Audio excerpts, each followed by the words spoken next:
Bonjour les amis, et bienvenue sur ma chaîne Charismatique TV.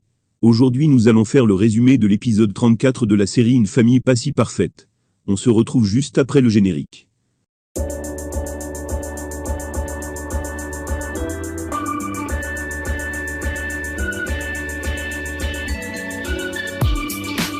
Une famille pas si parfaite épisode 34. Pendant que Fedora essaie d'arrêter Samuel, il tire un coup en l'air, puis attrape Gonzalo, et lui pointe l'arme sur la tête. Pendant ce temps, Martin et Alicia prennent leur café assis sur les gazons.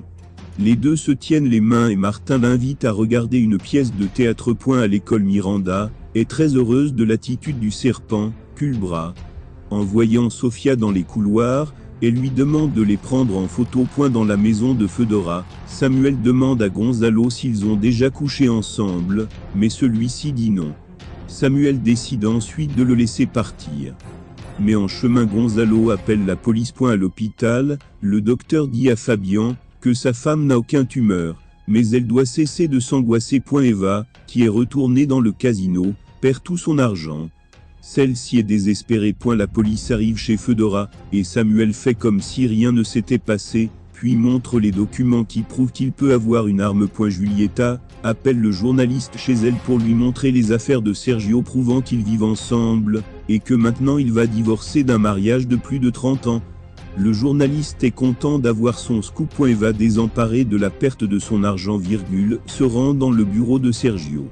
Elle dit à celui-ci que sa fille Alicia est infidèle, puis elle lui demande de l'argent. L'amour entre Martin et Alicia n'a pas de limite, jusqu'à s'embrasser même dans le jardin public, et celle-ci devient comme une petite fille qui vient de découvrir l'embouchure du Congo.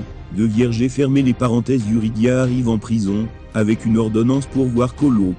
Pendant ce temps, Moïse est avec Colo, mais par ses agissements, ce dernier comprend qu'il ne veut pas l'aider pour sortir de prison. De l'autre côté, Gonzalo a toujours des problèmes. Cette fois, il est sur le point de perdre son emploi, mais il supplie son chef de lui donner une autre chance. Rebecca et Alicia se retrouvent au chevet de Fedora, qui leur parle de ce qu'elle subit aux côtés de Samuel, mais sans pour autant dire ce qui s'est réellement passé, et ne mentionne pas Gonzalo. Yuridia tombe sur Moïse en prison, les deux se disputent au sujet de Colo. Yuridia lui dit ce qu'il fait n'est pas bien juridiquement et professionnellement. Elle finit par lui remettre sa bague de mariage. Karina se rend chez la famille de Martin pour le cas de Colo. Elle profite pour faire le gongossa, commérage, à la mère de Martin. Elle lui dit que Martin est en relation avec une femme plus âgée que lui. À l'école, Nicole dit à la directrice que Miranda se drogue. Celle-ci se fait convoquer. Les amis d'Alicia lui conseillent de voir le bon côté avec Martin, car il l'a fait du bien. En allant dans le salon de beauté, Alicia et Fedora constatent que Rebecca n'est pas dans son assiette. Celle-ci finit par leur raconter ce qu'elle vit ces derniers temps. Au studio, Sergio se fait réprimander par son comportement qui affecte la chaîne.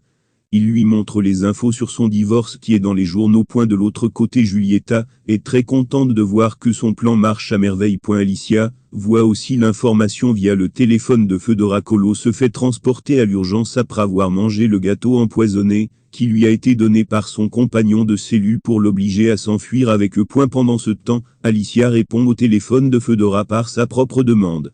Lorsqu'elle répond, c'est Gonzalo. Merci d'avoir écouté jusqu'à la fin. N'hésitez pas de liker, partager et souscrire à la chaîne si vous avez aimé la vidéo. A plus.